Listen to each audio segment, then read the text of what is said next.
안녕하세요. 40대 초반의 전업주부입니다. 남편은 나이가 좀 많은 편이에요. 사업을 하고 있고 돈을 많이 벌고 있어요. 맞아요. 솔직히 남편 돈이 많은 게 끌려서 결혼을 했어요. 하지만 나이 차이가 많다 보니 밤에 만족을 못한 지 꽤 됐어요. 지금은 애인이 한 명 생겨서 대리 만족을 하고 있어요. 물론 가정을 깰 생각은 전혀 없어요. 사랑도 중요하지만 금전적인 것도 중요하니까요. 지금은 사랑도 하고 경제적으로도 여유로워서 정말 행복한 삶을 살고 있어요. 저의 인생 스토리 사연 보내봐요. 저는 어렸을 때부터 미모가 남달랐어요. 어릴 때부터 남자들이 대시를 많이 했어요. 어느 날부터인가 동네 오빠들이 많이 치근덕거리기 시작하더라고요. 또래보다 성장이 빠른 편인데 키도 친구들보다 큰 편이고 몸매도 벌써 여성스러워지기 시작했거든요. 그렇게 동네 오빠들이랑 몇 번 사귀어 보기는 했는데 동네가 좁아서 그런지 솔직히 마음에 확 드는 남자들은 없었어요. 그냥 만나서 캠퍼에 가서 음료수도 얻어먹고 영화도 보고 밥도 먹고 딱 그 정도였어요. 그러던 중 대학생이 되고 서울로 이사를 왔어요. 대학교 근처에 집이 있었는데 대학생 오빠들은 남달라 보였어요. 처음으로 술맛을 보고 나서 몽롱한 그 기분에 빠져서 친구들과 자주 술을 마시게 되었죠. 그렇게 술을 먹으면서 대학생 오빠들과 헌팅도 하고 그랬어요. 그러다 정말 잘생긴 오빠를 한 명 만났습니다. 그 오빠는 대학교 2학년이었는데 정말 잘생기고 키도 크고 너무나도 멋있었어요. 그 오빠 자취방이랑 우리 집이랑 비교적 가까웠는데 시간만 되면 오빠 집에서 같이 놀았어요. 그러다 자연스레 연인으로 발전되게 되었던 거죠. 그렇게 저는 처음으로 그 오빠에게 모든 걸 다 쏟아부었죠. 그렇게 몇 개월 사귀다가 오빠가 군대를 갔어요. 오빠가 군대 가기 전에는 정말 시간이 날 때마다 부모님께 핑계를 대며 오빠와 함께 보냈었죠. 그러던 중 시간은 빨리 흘러갔고 오빠가 입대를 할 때 너무나도 슬퍼 눈물이 났고 군대 전역할 때까지 오빠를 기다리겠다고 약속을 했어요. 당시에 저는 원하는 학교를 가지 못해서 재수를 했고 군대를 기다리는 동안 공부를 열심히 하기로 했죠. 오빠가 다니던 학교가 스카이급은 아니더라도 조금 괜찮은 학교였는데 제 성적으로는 절대 가지 못할 정도였어요. 초등학교 때까지는 공부를 곧잘 했는데 중학교 때부터 남자들과 어울리면서부터 공부를 열심히 안 했기 때문에 그 당시 성적으로는 절대 가지 못할 곳이었어요. 엄마를 졸라서 과외를 시켜달라고 했어요. 정말 열심히 공부해서 오빠 제대 후 캠퍼스 커플이 되어서 같이 학교를 캠퍼스 커플이 되고 싶었거든요. 우리 집이 그렇게 어려운 집은 아니었기 때문에 엄마는 스카이 학교에 다니는 대학생 오빠를 과외 선생님으로 구해줬습니다. 과외를 하게 된 오빠를 처음 봤을 때 솔직히 외모가 그렇게 잘생기지는 않았어요. 키도 보통의 얼굴도 보통의 모든 게 보통 수준이었어요. 군대에 간 남자친구가 워낙 잘생긴 얼굴이었기 때문에 과외 오빠는 제 눈에 들어오지도 않았어요. 오빠가 100일 휴가를 나올 때까지 편지도 쓰면서 오빠 생각만 하면서 지냈어요. 물론 과외도 하면서 공부도 열심히 했어요. 드디어 남자친구가 100일 휴가를 나왔고 오빠랑 정말 행복한 시간을 보냈어요. 하지만 5일간의 시간이 5초라고 해도 속을 만큼 시간은 너무 빠르더라고요. 그렇게 휴가가 끝나고 오빠가 다시 군에 들어가는 날 너무나도 슬펐어요. 오빠 휴가 때까지 다시 기다려야 한다는 게 너무나도 슬펐습니다. 그러다 보니 점점 힘들기 시작했어요. 과외 오빠는 정말 똑똑했어요. 아는 것도 많았지만 착하고 친절해서 하나부터 열까지 세세하게 가르쳐 주었어요.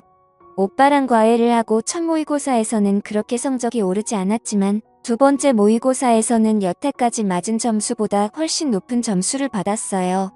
엄마랑 아빠도 크게 기뻐하시며 오빠에게 보너스를 줬던 걸로 기억나요. 제 점수가 오를수록 공부가 재미있어졌고 똑똑한 과외 오빠가 너무나도 멋있어 보였어요. 내생남이라고 그렇잖아요. 어느 순간부터 과외 오빠가 남자로 보이기 시작했어요. 아무리 잘생겼더라도 군대에 있어서 못 만나는 남자친구보다는 외모는 보통이지만 똑똑하고 지적인 과외 오빠에게 끌렸어요. 게다가 남자친구의 100일 휴가 때 5일 내내 같이 붙어 있다 보니 오히려 남자 품이 더 그리워지기 시작했어요. 게다가 과외 오빠도 저를 싫어하지는 않는 것 같기도 했어요. 과외 오빠가 점점 좋아졌고 그래서 부모님이 늦게 들어온다고 한 과외 날에 제가 과외 오빠를 유혹했습니다. 과외 오빠는 당황했지만 저를 거부하지는 않았어요. 과외 오빠는 생긴 건 순진하게 생겼는데 외모와 달리 정말 깜짝 놀랐습니다. 군대에 있는 제 남자친구와는 비교가 안 됐어요. 한번 그런 시간을 보내고 나니 과외 오빠와는 마치 연인처럼 지내게 되었습니다. 물론 과외 공부는 철저히 했고 주말에 오빠 자취방에 가서 같이 시간을 보내거나 과외 날 부모님이 늦게 온다고 한 날은 과외가 끝나고 오빠와 함께 시간을 보냈었죠. 결국 저는 더 이상 속이는 건 아니다 생각을 했고 군대에 있던 남자친구에게 편지로 이별을 통보했고 과외 오빠랑 사귀기 시작했습니다. 오빠는 열심히 공부해서 자기네 학교에 오거나 아니면 최소한 어느 정도 이름 있는 서울에 있는 대학교를 가서 자기랑 오랫동안 연애를 하자고 했어요. 사실 공부를 아무리 해도 오빠가 다니는 학교에는 갈 수 없을 것 같고 인서울만이라도 하고자 진짜 열심히 공부를 했어요. 마지막 모의고사에서는 그래도 인서울 할 수 있을 만큼 성적이 나왔어요. 오빠는 자신의 일처럼 기뻐해 주더라고요. 그러던 중 수능을 보기 며칠 전부터 몸이 좋지 않았는데 수능날 정말 컨디션이 엉망이었어요. 수능 점수는 최악이었고 저는 너무나 속상해서 울고 말았어요. 수능 점수가 나오는 날 정말 모든 걸 포기하고 싶더라고요. 저는 삼수를 하기를 원했지만 부모님은 삼수는 안 된다고 했어요. 차라리 점수에 맞춰서 대학교를 가서 성적 관리를 해서 편입을 하라고 했어요. 삼수했는데 성적이 안 나오면 사수 우수하다가 아름다운 20대 초반을 다 달린다고 했어요. 차라리 안 좋은 학교라도 대학교 가서 신입생 생활도 즐기고 대신 열심히 공부해서 학점 관리를 잘하라고 했어요. 오빠도 저랑 떨어지는 게 아쉽기는 하지만 삼수를 하면 주말에도 보기 힘들다며 차라리 지방대에 가서 평일에는 열심히 공부하고 주말마다 보자고 했어요. 똑똑한 오빠가 하는 말이 맞는 것 같아서 그렇게 하기로 했어요. 학교는 충남 쪽으로 갔어요. 주말에 오빠가 놀러 올 수도 있으니 자취를 하려고 했지만 부모님은 자취는 절대 반대해서 대학생활 내내 기숙사에 있어야 했어요. 처음 1학년 때는 주중에는 공부를 열심히 하고 주말에는 서울에 올라와 부모님도 보기도 했고 주말에 바쁘다며 학교에 있겠다 하면서 오빠 자취방에 가서 주말 동안 행복한 시간을 보내기도 했어요. 한 학기가 지나고 2학기가 되었습니다. 그동안 남자친구가 있어서 미팅을 하지 않았는데 그래도 대학교 때 미팅은 한 번 해봐야지 않냐는 대학 친구의 끈질 긴 요구에 미팅을 하기로 했어요. 솔직히 남자친구가 스카이 대학생인데 지방전문대 다니는 남자는 만족스럽지 않았기 때문에 그동안 하지 않았었어요. 그런데 평일에 심심하기도 하고 해서 모시기는 척 몇 번 나갔어요. 그러다 어느 날은 정말 잘생긴 오빠를 알게 됐어요. 오빠는 진짜 연예인이라고 해도 믿을 정도로 정말 잘생겼었어요. 같이 미팅에 나갔던 친구들이 다들 그 오빠를 마음에 들어하고 있었어요. 저도 그 오빠가 정말 잘생겨서 얼굴만 보는데도 두근거리기까지 했습니다. 하지만 어차피 남자친구가 있었고 친구들도 제가 남자친구가 있다는 걸 알고 있었기 때문에 그냥 그날만 놀고 들어오려고 했어요. 미팅에 참석한 모두가 술을 마시고 2차로 노래방을 간 때였어요. 간만에 술을 많이 마신 것 같아서 바람 좀 쐬려고 잠깐 나왔는데 그 오빠가 담배를 피운다며 따라 나왔어요. 그 오빠는 옆에서 담배를 피우면서 저는 잘 즐기지 않는 것 같다고 물었어요. 저는 사실 남자친구가 있다고 이야기를 했고 스카이 대학생이라고까지 이야기를 했어요. 그 오빠는 담배를 다 피우고 나서 갑자기 제게 입맞춤을 했어요. 원래 담배 냄새도 싫어하고 남자친구가 있는데 그렇게 갑자기 입맞춤을 해서 당황하고 거절을 하려고 했어요. 하지만 눈앞에 있는 그 오빠의 잘생긴 얼굴과 너무 두근거리는 나머지 저는 오빠를 받아들였어요. 그러던 중 갑자기 너무 부끄러워서 노래방에 먼저 뛰어들어 왔는데 심장이 벌렁벌렁 거렸어요.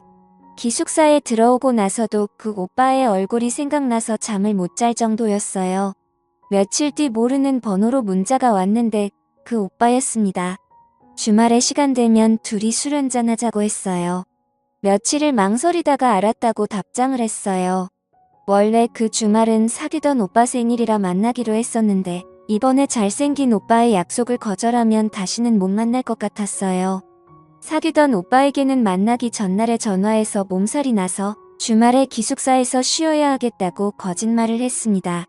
오빠는 오히려 저를 걱정했고 그래서 너무나도 미안했지만 사실 잘생긴 오빠를 만날 수 있다는 생각에 너무나도 좋았어요.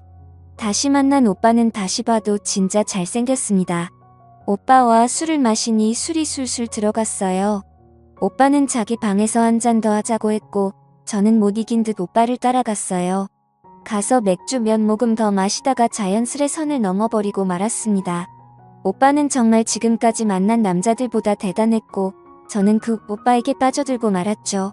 그날 이후로 오빠의 매력에 푹 빠져버렸어요. 오빠 자취방이 학교에서 멀지 않았기 때문에 둘이 시간이 맞을 때마다 오빠 집에 가서 함께 시간을 보냈고 수업이 다 끝난 저녁에는 오빠 집에서 있다가 기숙사 문 닫을 시간에 맞춰서 기숙사에 돌아왔어요. 평일에도 오빠 집에서 밤새 있고 싶었지만 평일 날의 외박은 집에 전화가 갔기 때문에 어쩔 수 없었습니다. 저는 주말만 기다렸다가 주말마다 오빠 집에서 행복한 시간들을 보냈어요. 서울에서 사귀던 오빠와는 자연스레 멀어지게 되었고 저는 졸업할 때까지 오빠에게 빠져서 거의 동거를 하다시피 매일매일을 보냈습니다. 그래도 공부는 열심히 하고 학점 관리는 잘했어요. 1년 후 오빠와 함께 졸업을 같이 했고 저는 편입 공부를 시작했어요. 다행히 편입은 괜찮은 학교에 했고 오빠랑도 계속 행복한 시간을 보냈어요. 좋은 대학교에 다니다 보니 똑똑하고 잘생기고 부유한 사람들이 많았고 오빠랑 얘기하다가 자연스레 그런 이야기를 자주 했나 봐요. 처음에는 별 문제 없었는데 오빠는 자격지심이 있었나 봐요. 어느 날 오빠는 자신이 부족하다며 이별을 통보했습니다. 저는 잘못했다고 무릎까지 꿇었는데 저도 모르게 오빠의 자존심을 건드렸었나 봐요. 오빠는 뒤도 돌아보지 않고 저를 떠났어요. 한동안 저는 폐인 생활을 하다가 정신을 차렸고 열심히 공부만 했어요. 다행히 좋은 곳에 취직을 했어요. 중간중간에 몇 명이 남자를 더 만났는데 그냥 그래서 사실 기억이 그렇게 나지도 않아요. 그러다 결혼할 나이가 되어서 결혼정보 업체에 가입을 했고 거기서 남편을 만났습니다. 남편이 나이가 많은 게 조금 걸리기는 했는데 나이 말고 다른 것은 다 좋았어요.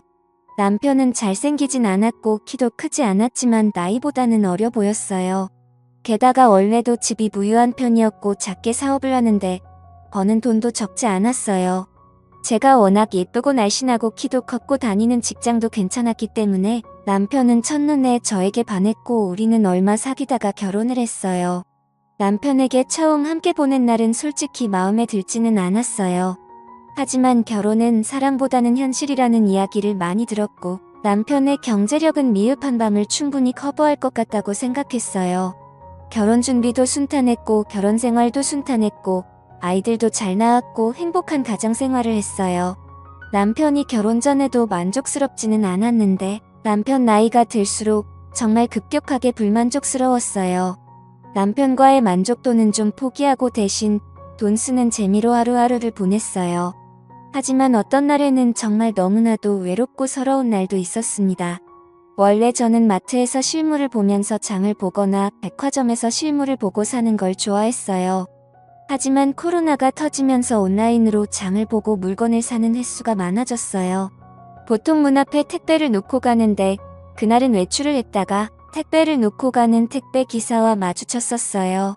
코로나라 서로 마스크를 끼고 있어서 몰랐는데 택배 기사의 눈과 가슴에 있는 명찰을 보는 순간 놀라고 말았어요. 그렇게 잘생기고 저를 만족시켜줬었던 바로 그 오빠였어요. 제 이름은 흔해서 오빠는 눈치채지 못했는데 오빠 이름은 흔하지 않아서 알아볼 수 있었어요. 오빠는 저를 몰라보고 눈인사를 하고 엘리베이터에 올랐고 저는 닫히는 문을 잡고 오빠를 불렀어요. 마스크를 내리자 오빠도 곧 저를 알아봤고 조금 당황스러운 얼굴이었어요. 오빠에게 잠깐 시간이 되면 차 한잔하고 가라고 했고 오빠는 망설였지만 물 한 잔 달라고 저희 집에 따라 들어왔습니다. 오빠는 잘 살고 있는 저를 보면서 행복하겠다고 했고 저는 그냥 무한한 미소를 보냈어요. 서로의 근황을 이야기했고 오빠가 가기 전에 오빠에게 이야기를 했어요. 일하느라 힘들 테니 저희 집에 물건을 갖다 줄 때는 음료라도 한잔하면서 쉬고 가라고 했습니다. 오빠도 그렇게 하겠다고 했어요. 며칠 후 오빠에게서 택배를 갖다 준다는 문자를 받았어요. 오면 음료 한 잔하고 가라고 벨을 누르라고 했어요. 오빠는 벨을 눌렀고 10여 분 집에 있다가 갔어요. 그렇게 몇 번 우리 집에 들였는데 오빠를 보면 볼수록 예전에 행복했던 날들이 기억이 났어요. 그래서 결국 하루는 오빠가 오는 시간에 맞춰서 좀 꾸미고 오빠를 기다렸습니다. 그리고 오빠에게 직접적으로 말을 했어요. 오빠와 예전처럼 지내고 싶다고 했어요. 오빠는 잠깐 망설였지만 이내 저를 받아들였고 우리는 10여 년 만에 다시 만나기 시작했습니다. 그날로부터 지금 우리는 이렇게 2년 이상을 만나고 있어요. 오빠를 만나고 나서 저는 삶의 활력소를 찾은 것 같아요. 세상에 자신과 궁합이 정말 잘 맞는 사람들이 있나 봐요. 저는 전생에 오빠와 부부였는지 너무나도 잘 맞았어요. 남편에게는 미안하지만 제 마음을 속이고 사는 게 더 잘못했다고 생각하며 스스로를 다독이고 있습니다. 지금 남편과 이혼하고 이 오빠를 편하게 만나고는 싶은데 솔직히 이 모든 재산을 포기하는 게 쉽지는 않네요. 제가 어떻게 하는 게 좋을까요? 솔직히 사랑이냐 돈이냐 잘 모르겠습니다. 현명한 조언 부탁드려요. 감사합니다.